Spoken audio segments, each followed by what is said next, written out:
Mayong hapon sa tanan. Mao kini ato ang pinakaling kahimtang sa ato ang panahon. Karon na tayo sa low pressure area nga ato ang gimantayan. Kanina kasudin siya sa atong Philippine Area of Responsibility gahapon. Ug karon na ni siya nahimutan sa may 825 km silangan sa Davao City. Ug tungod ani nga low pressure area dinhiron sa Eastern Visayas kay makasinati na sila dito ug madag-umon nga kalangitan nga aduna pud sila karoy mga katag-katag ng mga pag-ulan, panugdog o kilat.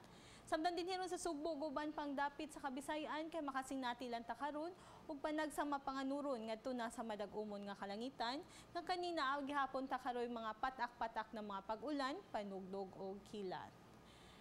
Sa atong hangin ug kadagatan, wala ta karoy gale warning apan dito ron sa Eastern Visayas kay makasinati sila dito og kasarangan ngadto na sa usahay nga mabaluron nga kadagatan. Samtang dinhiron sa Sugbo guban pang dapit sa Kabisayan kay makasinati lang gihapon ta ug malinawon ngadto na sa kasarangan nga pagbalod sa kadagatan. Ug ang ato ang heat index na ang ato ang gibanabana pagkakaroon, posible nga na moabot lang gihapon ta dinhiro sa Metro Cebu og 35 degrees Celsius.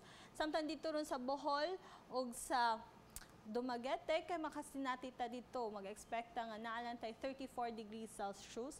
Samtang dito ron sa Bacolod ug sa Iloilo kay maka-expect pud ta nga naaslay 36 degrees Celsius nga heat index.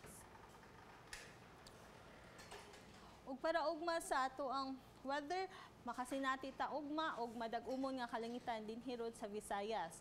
Ug naagi hapon tay mga light to moderate na mga pag-ulan dinhi almost dinhi sa tibuok Visayas.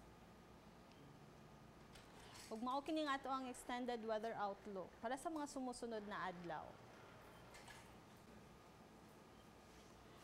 Ang adlaw kay mosilang ugma ini kalas 5:30 city sa buntag. Ug para sa mga dugang updates, pwede natong i-follow ang atong social media accounts ug i-check ang atong website mao ni ang bagong.pag-asa.dost.gov.ph. Ug dinhi na lang kutob gikan sa Pag-asa Visayas DOST. Ako si Van Singson. Mayong hapon.